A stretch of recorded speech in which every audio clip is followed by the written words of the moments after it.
Hello, good morning and welcome to New Forest Morphs, and it's a big happy Thanksgiving Day, and in the UK we call it Harvest Festival.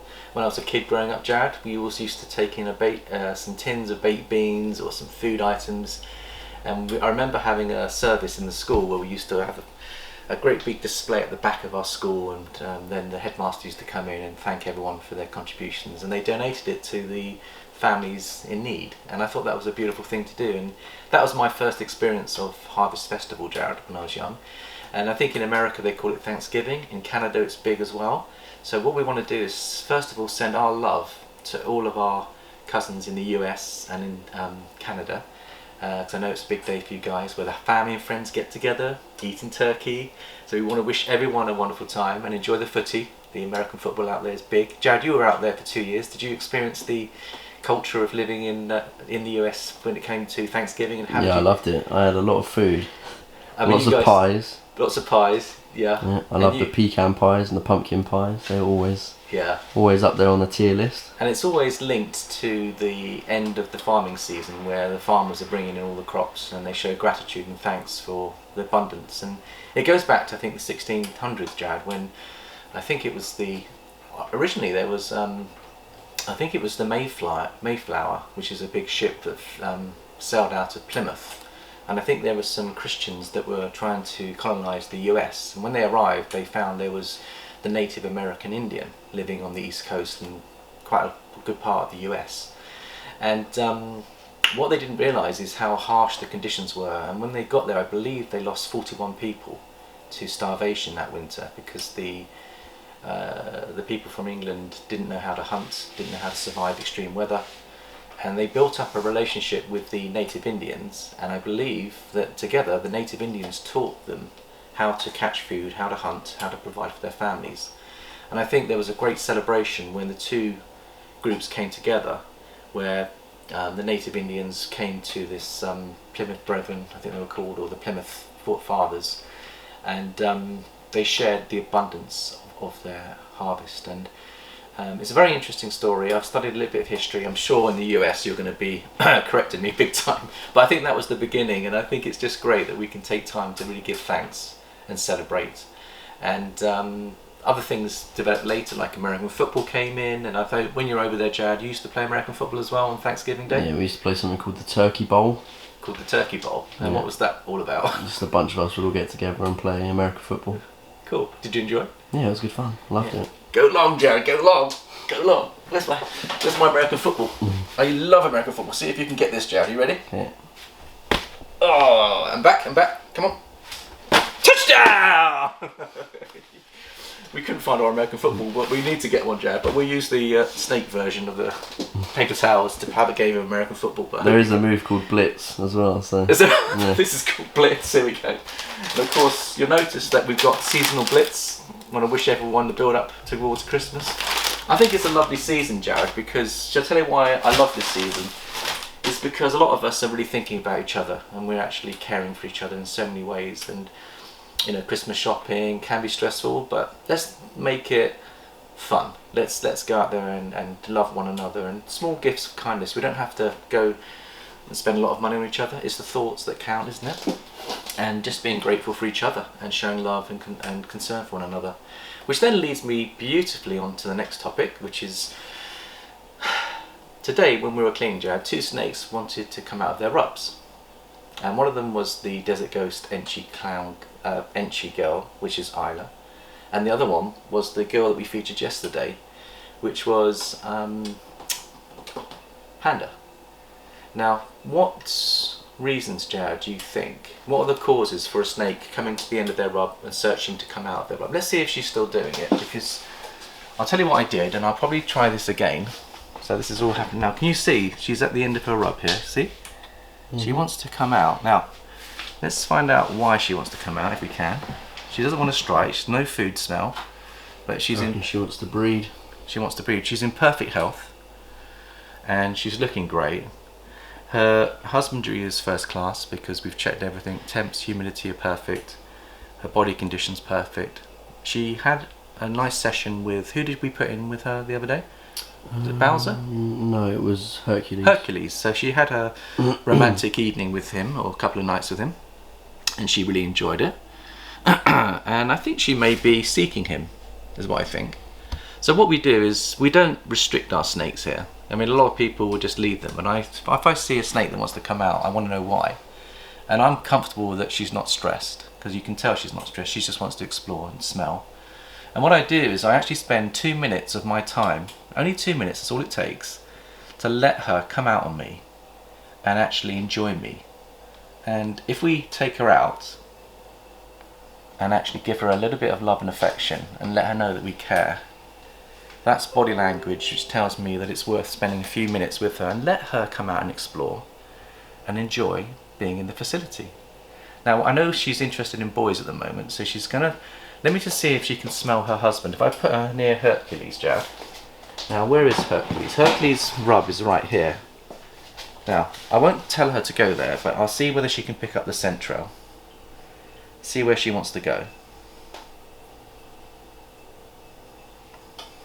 To be fair, they haven't locked, so she might not be interested in him. But look, she's right on Hercules' rug at the moment. Now she's smelling Elvis. So I've put her near the boys. And let's see whether she wants to stay near the boys. She's gone down to Hercules again, can you see? And let's see who she... Look, now she's moving towards him. Now she's going up. She's going through Skip. So she's smelling all the hormones. I think being next door to the boys... it could be the reason why she wants to come out and say, come on guys, I'm ready to go. And maybe Hercules hasn't locked yet, but maybe there's other boys that she wants a lock from. So I think this could be one of the reasons why she wants to come out and play. But this snake is a very sociable snake and it likes to spend time with us. And I'm going to let it just play with me while we do this video. And when she's ready to go back, we'll put her back. So I actually think that if you read a snake's body language and you give them a little bit of love and attention, it can actually help them. It doesn't have to be a stressful experience. So the other girl, Jad, was Panda, and she came out and spent a couple of minutes with me. You can see she wants to come out again. And again, she didn't get a lock, but she might want a lock. So it might be that she's seeking a mate. And I think girls can get stressed out if they don't get a lock, if they want a lock and the boys aren't ready. My theory is that they may seek a male to get the lock that they're looking for. So I think if you have females that are going to the point where their follicles are decent size and the boys aren't locking, it could well be that the girls will seek a male to get the lock that they need, and that could be the reason, because they don't normally come to the end of their rubs. It's very interesting, it happened a day after the breeding where they didn't get locked. So it could be a breeding reaction and they are wanting to come out and explore. Nothing to do with bad husbandry, but everything to do with, do I find a mate or do I want to spend some time with my owner? Well, it could. I mean, for us, we know our husbandry is good, but that can be a reason why they want to come out. Yes. It might be too hot in their tub, and they might want to try and get some. Yes. Or there might be a lack of oxygen going into the tub, and they might want to get some oxygen. Yeah. The other thing, just yesterday, just to give everyone an update, Jared, we noticed when we fed our babies that the freezer was starting to overwork and got quite noisy, and the red light came on, and we thought, hang on, what's going on? And could you like to explain to our viewers what the problem was, Jared, and how we rectified it? Well, we didn't rectify it. Mum rectified it. Mandy rectified it. She's defrosted enough freezers in her time to understand how to do it. She's so practical. So keep an eye on your freezers, guys, because the last thing you want to do is end up with defrosted rats that go bad, and you feed that to your snakes. So keep maintaining and keeping an eye on your freezing facilities if you do feed frozen. And how does she fix the problem, Jared, in the end? So our freezers are one of a newer generation of freezers that does it all from cold air, and it has certain air flow sockets that air flows into each tub. Let's go and show the people how we troubleshooted this, because this is part of our journey and what can go wrong. Yeah. Here there's a high temp part, and that light came on, which meant that it wasn't closing properly. Yeah. If we open up a tub, these ones. At the back here you can see these vents, and those vents will blow cold air from here into this rub and keep everything in there frozen and cold. What we did by mistake is we put it like this, and even though it still shows, if the one on top's on as well, it blocks it off, and the cold air couldn't get in properly, so it was all getting clogged up at the back, and it ended up the back was frozen over. Mum had to defrost it all. Yeah. So anyway, it's all working well now, Jared, and that's all fine. Got a nice zoom in shot there. Sorry? I just zoomed right in on your eyes. Oh, okay. So it's all working well now. We are getting to the point now where we might have to get a second freezer for the collection because the babies are now taking larger rats, and when you've got baby hatchlings, the space you need for freezing is much more reduced. But when they get to adult size, you need to consider, do I need to buy another freezer? And we're going to get one on, we have what they call Black Friday tomorrow. That's the time to buy another one. And I said to Mandy, I'll promise you for a reward for fixing this one, we'll take the old one from the house, bring it into here, and then Mandy gets a brand new freezer as a blessing. And thank you. So people don't know how much. Now I wanted to share a thought with you I learned on my mission when I was serving a mission as a young 18-year-old young man many years ago, is that I had a great knowledge of my gospel and the teachings of our church. And I was learning as a young missionary that it doesn't matter how knowledgeable you are with gospel doctrine and teachings of Christ, it's all about how much you care.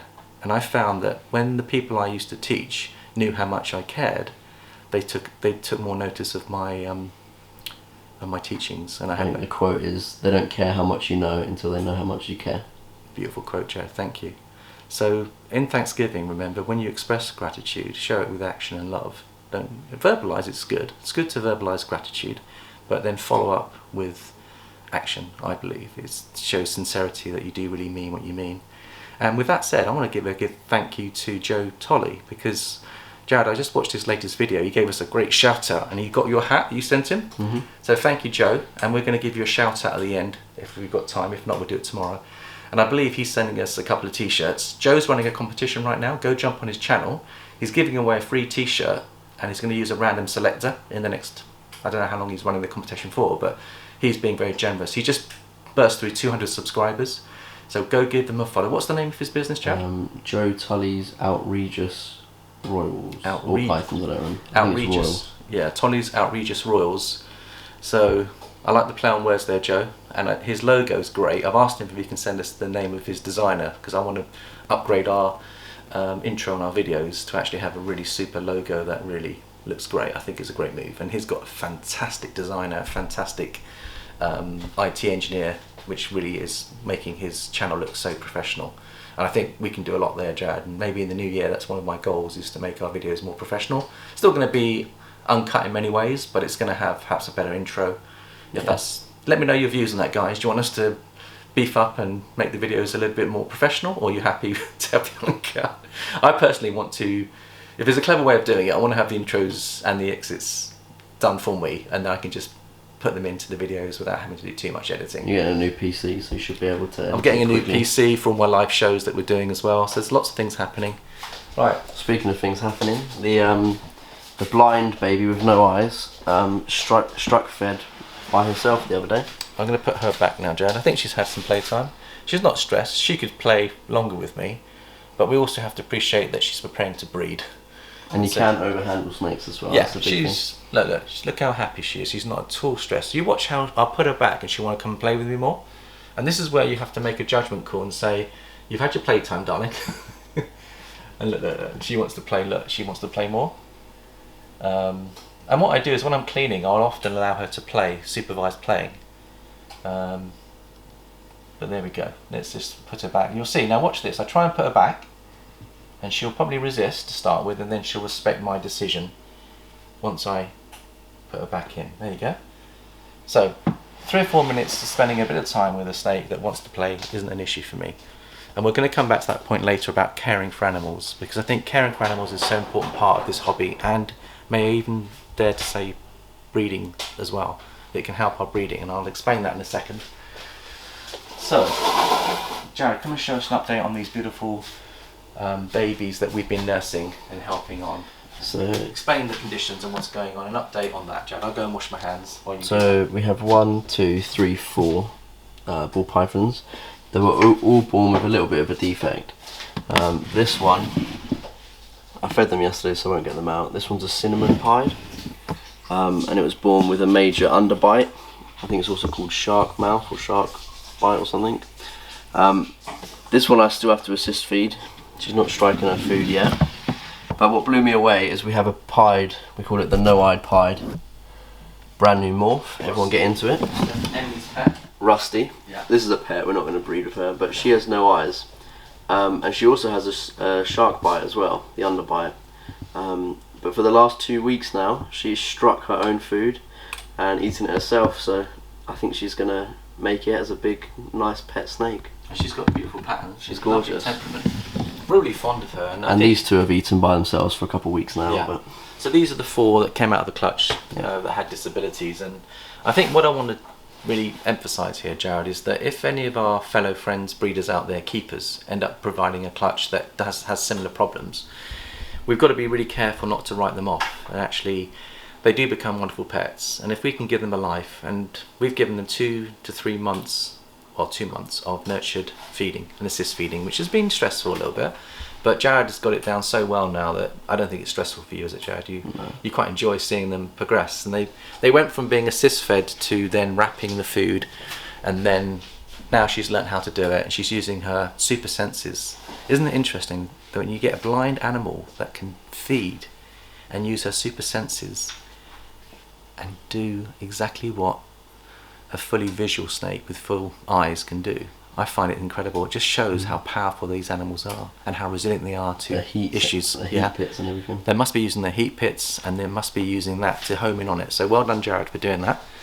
Which now leads us on to some other issues here, which I was going to talk about. There was a study done, and we're going to have a look at this. How much time have we got, Jared? 15. Okay, so this is about 3 minutes long. There was a study done, and it's coming back to, we spoke about last week's discussion. We talked about feeding our snakes and not overfeeding them, and respecting the fast, and having intermittent fasting is good for us as well as our animals, and therefore if an animal goes off food, we were saying it isn't necessarily a bad thing. And there was an experiment done, which I'm going to come back to, which was done I think in 1970, where they were studying the behaviour of rabbits, where they actually fed them a diet which was probably too excessive and too heavy for them. And they found, I think they did a study, I think it was 100 rabbits, and they had different people nurturing them in different locations, but they were using the same food and the same amount of food, just to see how the health of the animal would fare. And what they found is they found that over several months that the rabbits were getting build-up of fat reserves, build-up of cholesterol, they were becoming unhealthy. And all except, I think there was just one small population of rabbits who were 60% more healthy than the others. And they were the scientists were absolutely baffled, and they wanted to find out what was going on. And this guy tells the story, and it's very interesting because even though snakes and rabbits are different in their anatomy and in their way, there's also a lot of common ground as well, which applies to all animal life, including ourselves. So we can learn a lot for ourselves, we can learn a lot about, and it ties into the Thanksgiving theme of caring and loving one another. So let's have a look at this talk, and be interested to get your views on this, Jared. So if I can just see whether this is going to work, hopefully it will.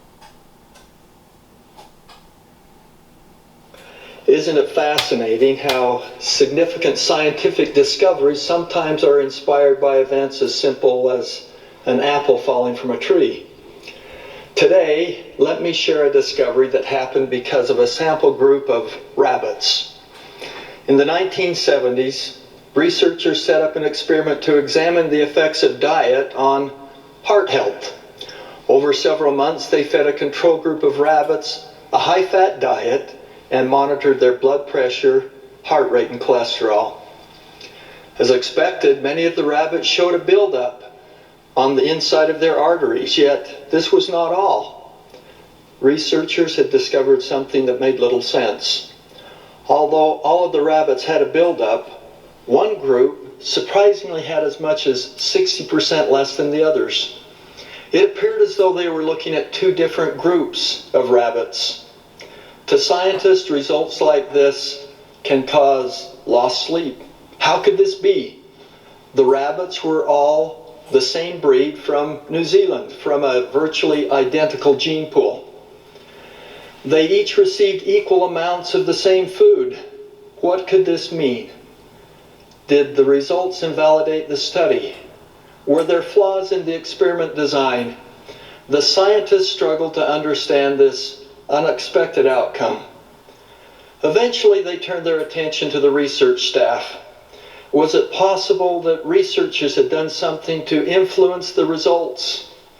As they pursued this, they discovered that every rabbit with fewer fatty deposits had been under the care of one researcher. She fed the rabbits the same as everyone else, but as one scientist reported, she was an unusually kind and caring individual. When she fed the rabbits, she talked to them, cuddled and petted them. She couldn't help it. It's just how she was. She did more than simply give the rabbits food. She gave them love. At first glance, it seemed unlikely that this could be the reason for the dramatic difference, but the research team could see no other possibility. So they repeated the experiment, this time tightly controlling for every other variable. When they analyzed the results, the same thing happened. The rabbits under the care of the loving researcher had significantly higher health outcomes. The scientists published the results of this study in the prestigious journal Science.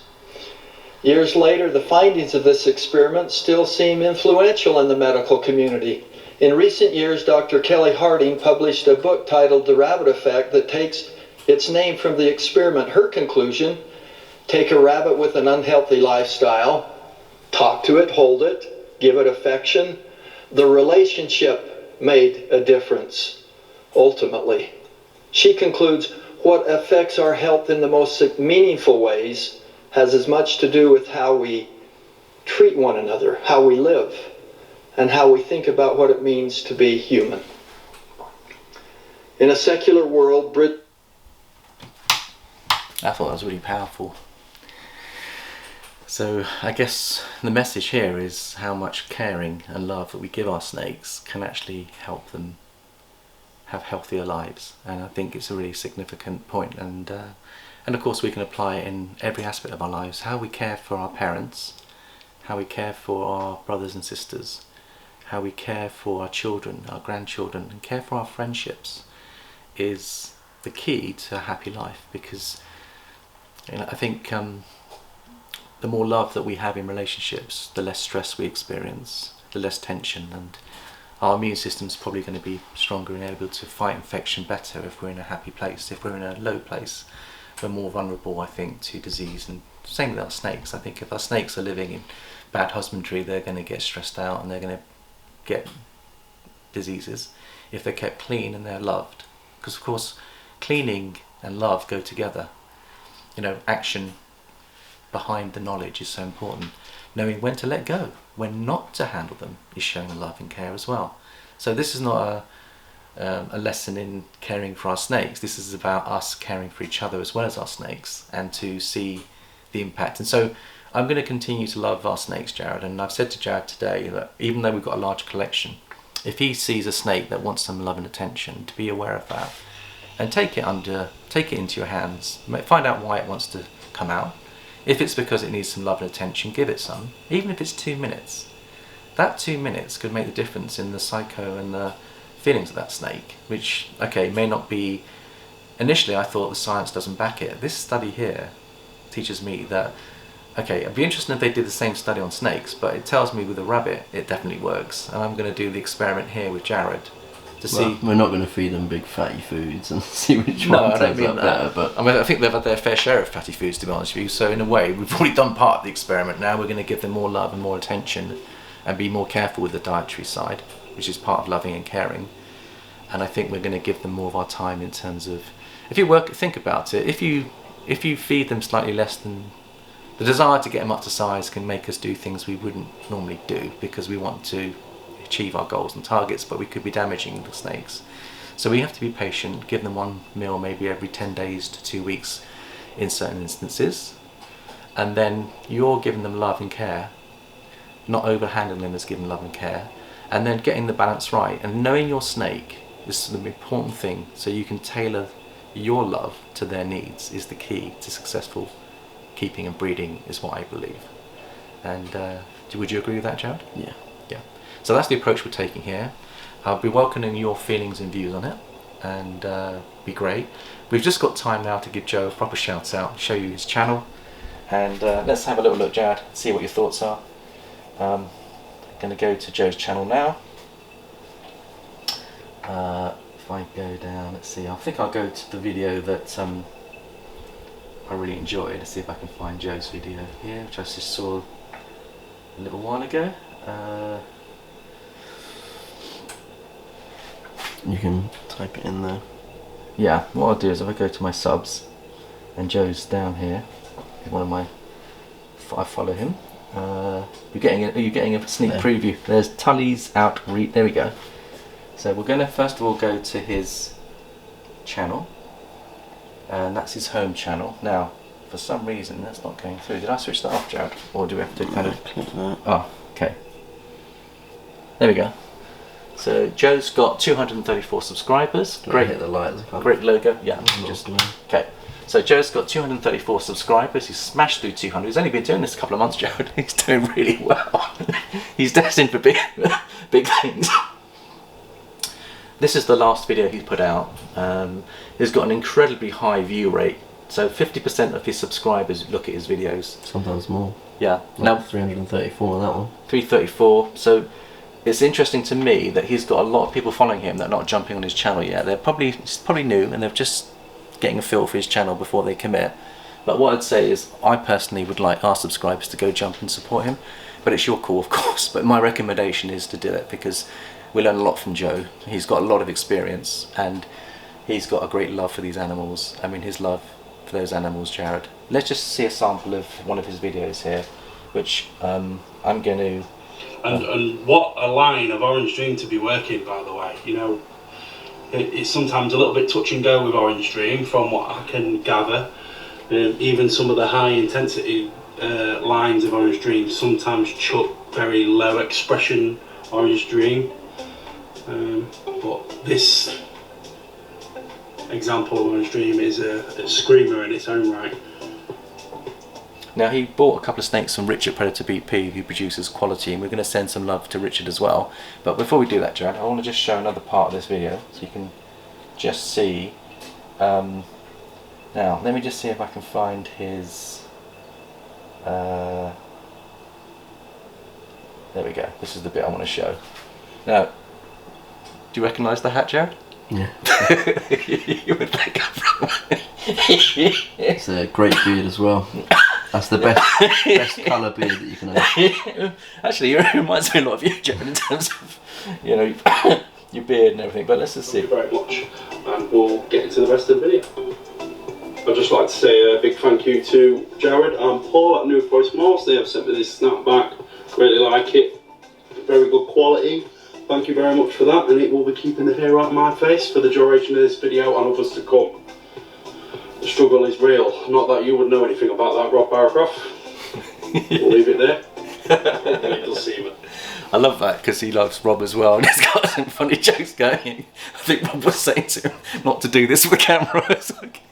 And I think Richard and Rob have got a lot of banter going on, so you know, I think there's a lot of humour in the channel, but we try and bring humour into our channel and make it fun. But what I want to do is I've asked Joe to send me his IT engineers that done a wonderful intro on his logo. Do you want to see how the quality of his logo, Joe? Just look at this. I mean, I think we need to get one like this in terms of the way he's done it. It's just brilliant. I mean, see if I can find his intro.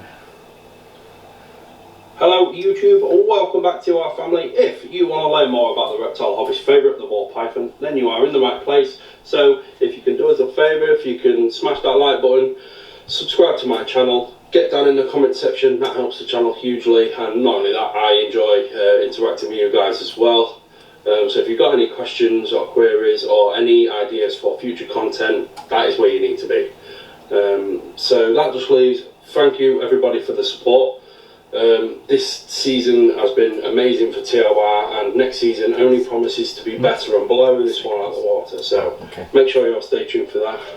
Thank you again for all of your support, and I will leave you to enjoy the video. So kick back, relax, have a brew, and I hope you all enjoy it. That's good. Do you like it? Yeah.